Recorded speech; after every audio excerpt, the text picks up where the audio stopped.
We're heading over the MacArthur Bridge into Belle Isle. We're going to do a little exploring on Belle Isle today. And there's the Renaissance Center, and we can see a lake freighter heading upstream here. A little more impressive in the summertime when the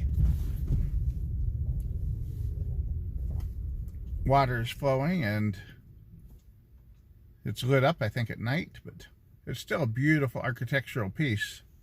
One of the main reasons for our trip today, the long-abandoned Detroit Belle Isle Zoo. And this was a small satellite zoo, not the main Detroit Zoo. It's been abandoned for quite a few years. But let's look back a little bit about it and show you some more of the details. It featured a much smaller selection of animals geared towards more children and entertainment than it did for breeding and scientific purposes. But they had nice displays and some things that wouldn't be considered. We're going to get out and get some pictures of it here as soon as the pedestrian gets on by us. Hello friends, we're here today on Belle Isle in Detroit, Michigan, and I'm going to stop by and show you the very famous urbex location, Urban Explorers, of the abandoned Detroit Children's Zoo. And in the back of my mind, I have the feeling my dad brought me here once when I was a small child, maybe around 5 or 6 years old. I can't remember for sure, but the zoo itself has been closed for years, and this was the main entrance to it right here, I believe. You can see the gates and everything. It spins. Well, the gates still function. They spin one way to let people out, but you can't get in that way. There's quite a few turnstiles here. Look at that.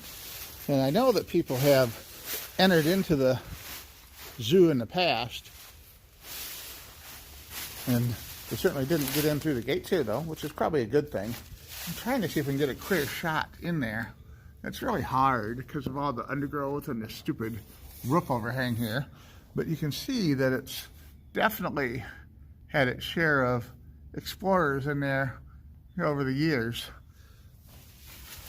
And I've heard that if the DNR catches you in there, they'll write you a trespassing ticket for, I've heard it's about $200, which is a lot of money to go and explore something. But it is pretty cool, and it would be cool to be in there and look around. Looks like they really are trying to keep people out. They've resealed some of the gates here with new gates and bolted and chained them to the old gate. I'm thinking this is probably one of the entrances where people used to get in. But behind it you can see some more of the roof line of the building and even some second floor graffiti up there near the roof of that building.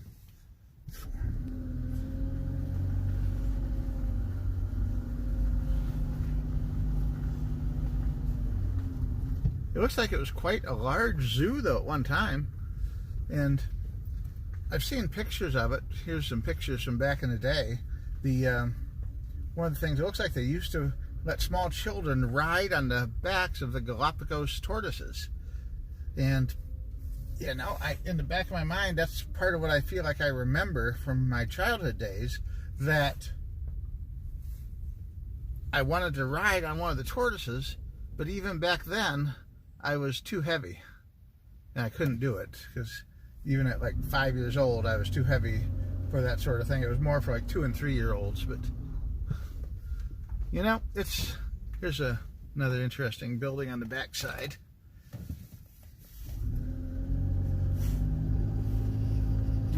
All of you bridge people might appreciate this camelback bridge that we're driving over.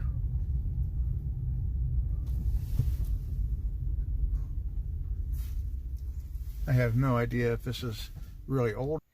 Belle Isle has always been known for its canals and bridges, but I don't think this is quite the same bridge I'm going over as what's in this postcard. Or not, but you certainly don't want to go down this road, little trail over here, because unless you got the ultimate 4x4, you're going to be stuck. And here we are back at the lighthouse again. All right, let's